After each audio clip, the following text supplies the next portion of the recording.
ओम नमो भगवते वासुदेवाय। हरे कृष्णा। नमस्कार भक्तगण, मैं कविता तिवारी आप सभी का अपने चैनल कविता तिवारी में स्वागत करती हूँ।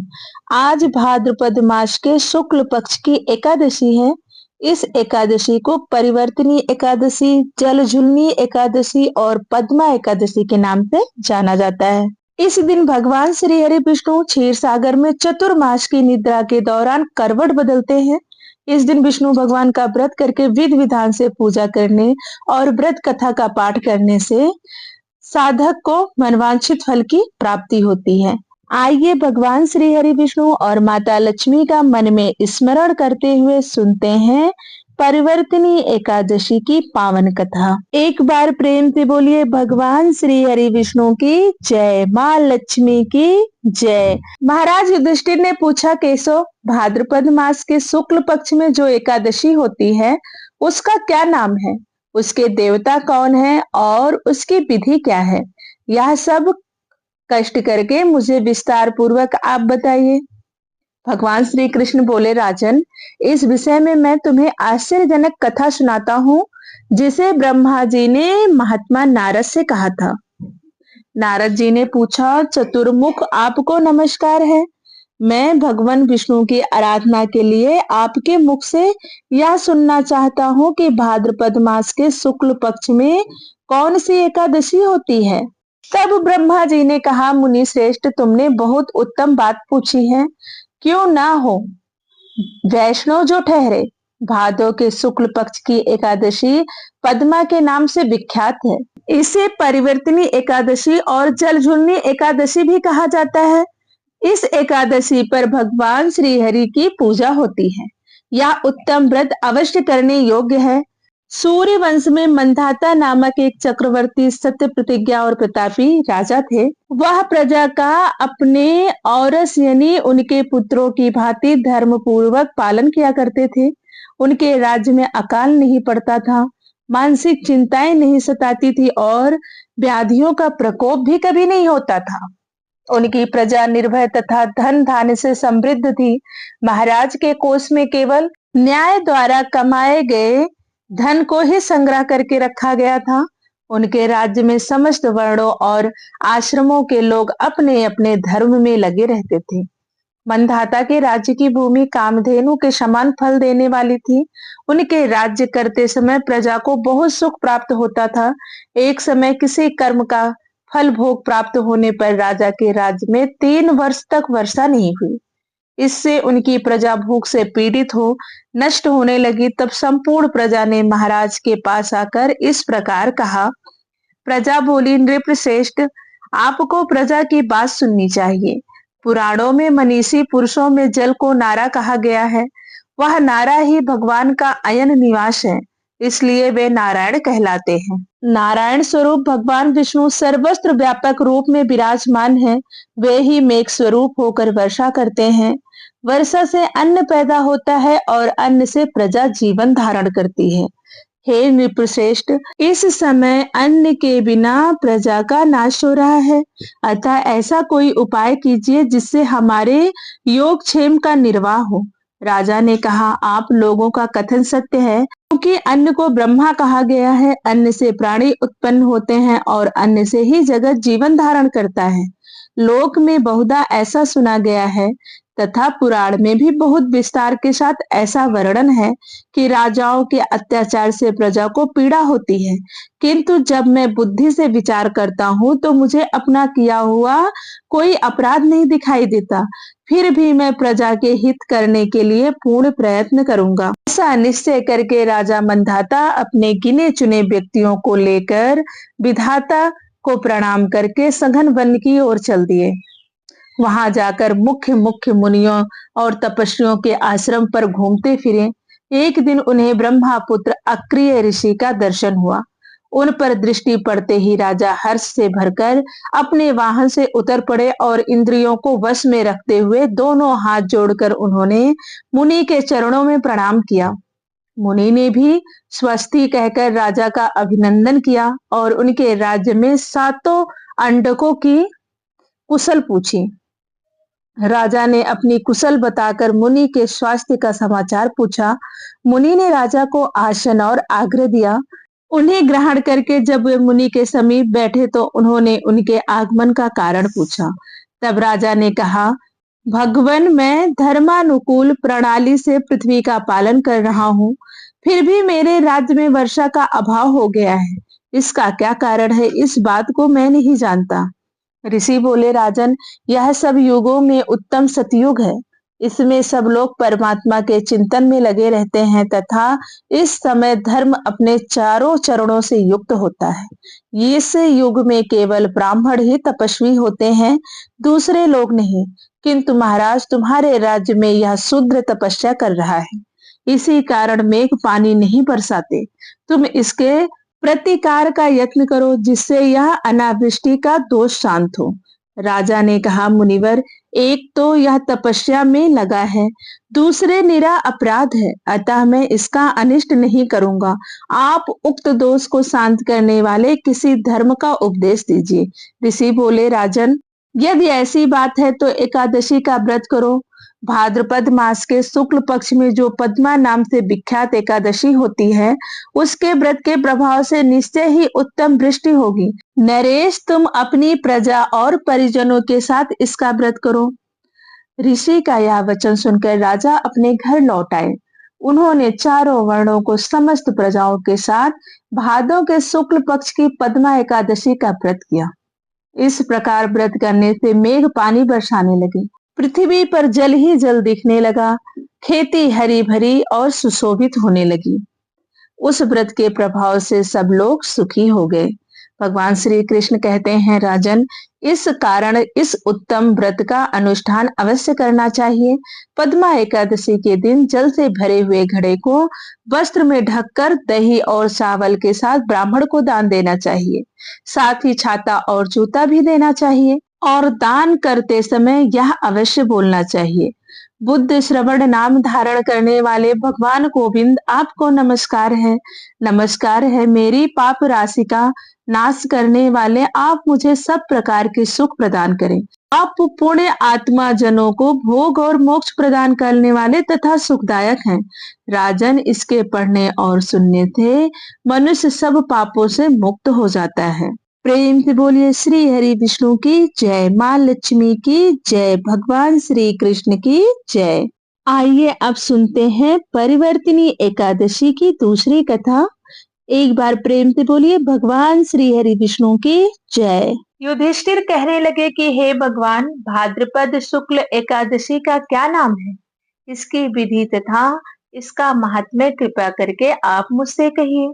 तब भगवान श्री कृष्ण कहने लगे कि इस पुण्य, स्वर्ग और मोक्ष को देने वाली तथा सभी पापों का नाश करने वाली उत्तम वामन एकादशी का महात्म्य मैं तुमसे कहता हूँ। तुम ध्यान पूर्वक इसका श्रवण करो। यह पाघा परिवर्तनी एकादशी जयंती एकादशी भी कहलाती है। इसका यज्ञ करने से वाजपेय यज्ञ का फल मिलता है।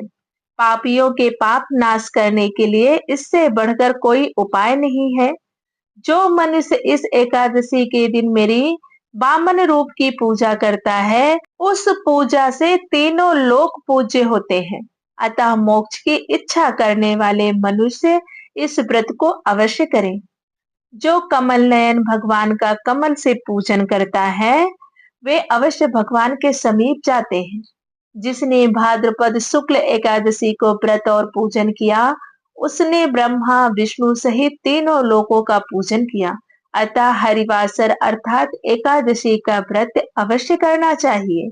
इस दिन भगवान करवट लेते हैं, इसलिए इसको परिवर्तनी एकादशी भी कहते हैं। भगवान श्री कृष्ण के ऐसे वचन सुनकर युधिष्ठिर कहने लगे कि हे भगवान, मुझे अति संदेह हो रहा है कि आप किस प्रकार सोते हैं और किस प्रकार करवट लेते हैं तथा किस तरह राजा बलि को बांधा और वामन रूप रखकर क्या क्या लीलाएं की। चतुर्मास के व्रत की क्या विधि है? क्या आपके शयन करने पर मनुष्य का क्या कर्तव्य है? सो आप मुझसे विस्तार पूर्वक कहिए। श्री कृष्ण कहने लगे कि हे राजन, अब आप सब पापों को नष्ट करने वाली कथा का श्रवण करें। त्रेता युग में बलि नामक एक दैत्य था। वह मेरा परम भक्त था और वह विविध प्रकार के वेद सूक्तों से मेरा पूजन किया करता था और नित्य ही ब्राह्मणों का पूजन तथा यज्ञ का आयोजन करता था।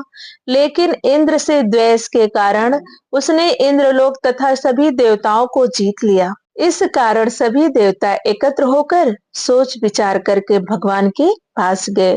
बृहस्पति सहित इंद्रादिक देवता प्रभु के निकट जाकर और नतमस्तक होकर वेद मंत्रों द्वारा भगवान का पूजन और स्तुति करने लगे।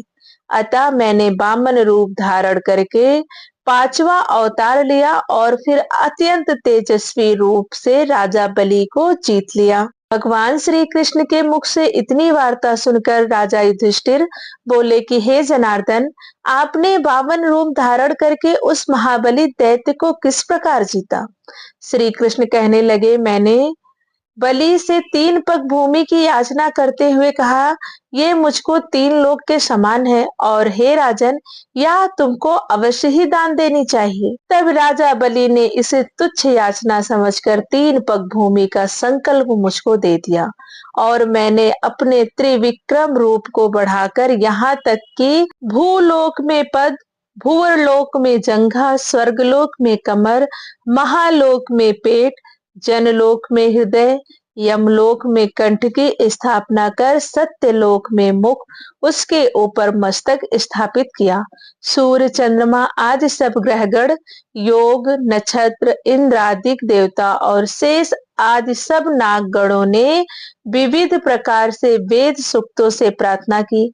तब मैंने राजा बलि का हाथ पकड़कर कहा कि हे राजन, एक पग में मैंने पृथ्वी, दूसरे पग में स्वर्गलोक, अब तीसरा पग मैं कहाँ रखूं? तब बलि ने अपना सिर झुका लिया और मैंने अपना पैर उसके मस्तक पर रख दिया, जिससे मेरा वह भक्त पाताल को चला गया। फिर उसकी विनती और नम्रता को देखकर मैंने कहा कि हे बलि, मैं सदैव तुम्हारे निकट ही रहूंगा। विरोचन पुत्र बलि से कहने पर भाद्रपद शुक्ल एकादशी के दिन बलि के आश्रम पर मेरी मूर्ति स्थापित हुई। इसी प्रकार दूसरी क्षीर सागर में शेषनाग के खष्ट पर हुई। हे राजन, इस एकादशी को भगवान शयन करते हुए करवट लेते हैं, इसलिए तीनों लोकों के स्वामी भगवान विष्णु का उस दिन पूजन करना चाहिए। इस दिन तांबा, चांदी, चावल और दही का दान करना उचित है। रात्रि को जागरण अवश्य करना चाहिए। यह व्रत इतना फलदायी है कि जो विधि पूर्वक इस एकादशी का व्रत करते हैं, वे सब पापों से मुक्त होकर स्वर्ग में जाकर चंद्रमा के समान प्रकाशित होते हैं और यश पाते हैं। जो पाप नाशक इस कथा को पढ़ते या सुनते हैं, उनको 1000 अश्वमेध यज्ञ का फल प्राप्त होता है। युधिष्ठिर कहने लगे कि हे भगवान, आपने हजारों यज्ञ और लाख गौदान को भी एकादशी व्रत के बराबर नहीं बताया, सो यह तिथि सब तिथियों से उत्तम कैसे हुई, बताइए। भगवान कहने लगे, हे युधिष्ठिर, सतयुग में मुर नामक एक दैत्य उत्पन्न हुआ। वह बड़ा बलवान और भयानक था। उस प्रचंड दैत्य ने इंद्र, आदित्य, वसु, वायु, अग्नि आदि सभी देवताओं को पराजित करके भगा दिया। तब इंद्र सहित सभी देवताओं ने भयभीत होकर भगवान शिव से सारा वृतांत कहा और बोले, हे कैलाशपति, मुर दैत्य से भयभीत होकर हम सब देवता मृतलोक में मारे मारे फिर रहे हैं। तब भगवान शिव ने कहा, हे देवताओं, तीनों लोकों के स्वामी, भक्तों के दुखों का नाश करने वाले भगवान विष्णु के शरण में जाओ, वही तुम्हारे दुखों को दूर कर सकते हैं। शिव जी के ऐसे वचन सुनकर सभी देवता क्षीर सागर में पहुंचे। वहां भगवान विष्णु को शयन करते हाथ जोड़कर उनकी स्तुत करने लगे कि हे देवताओं द्वारा स्तुत करने योग्य प्रभु, आपको बारंबार नमस्कार है। देवताओं की रक्षा करने वाले मधुसूदन, आपको नमस्कार है। आप हमारी रक्षा करें। दैत्यों से भयभीत होकर हम सब आपकी शरण में आए हैं। आप इस संसार के कर्ता, माता पिता, उत्पत्ति और पालन करता और संहार करने वाले हैं। सबको शांति प्रदान करने वाले हैं। आकाश और पाताल भी आप ही हैं। सबके पितामह ब्रह्मा, सूर्य, चंद्रमा, अग्नि, सामग्री, होम, आहुति, मंत्र, तंत्र, जप, यजमान, यज्ञ, कर्म, कर्ता, भोक्ता भी आप ही हैं। आप सर्वव्यापक हैं। आपके सिवा तीनों लोकों में चर तथा अचर कुछ भी नहीं है। हे भगवान, दैत्यों ने हमको जीतकर स्वर्ग से भ्रष्ट कर दिया है और हम सब देवता इधर उधर भागे भागे फिर रहे हैं। आप उन दैत्यों से हम सब की रक्षा करें। इंद्र के ऐसे वचन सुनकर भगवान विष्णु कहने लगे कि हे इंद्र, ऐसा मायावी दैत्य कौन है जिसने सब देवताओं को जीत लिया है? उसका नाम क्या है? उसमें कितना बल है और किसके आश्रय में है तथा उसका स्थान कहाँ है? यह सब मुझसे विस्तार पूर्वक कहो। भगवान के ऐसे वचन सुनकर इंद्र बोले, भगवान, प्राचीन समय में एक नाड़ी जंग नामक राक्षस था। उसके महापराक्रमी और लोक विख्यात मुर नामक एक पुत्र हुआ। उसकी चंद्रावती नाम की नगरी है। उसी ने सब देवताओं को स्वर्ग से निकालकर स्वर्ग पर अपना अधिकार जमा लिया है। उसने इंद्र, अग्नि, वरुण, यम, वायु, ईश, चंद्रमा, नैऋत आदि सबके स्थान पर अधिकार कर लिया है। सूर्य बनकर स्वयं ही प्रकाश करता है, स्वयं ही मेघ बन बैठा है और सबसे अजय है। हे असुर निकंदन, उस दुष्ट को मारकर देवताओं को अजय बनाइए। यह वचन सुनकर भगवान ने कहा, हे देवताओं, मैं उसका शीघ्र ही संहार करूंगा। तुम चंद्रावती नगरी जाओ। इस प्रकार कहकर भगवान सहित सभी देवताओं ने चंद्रावती नगरी की ओर प्रस्थान किया।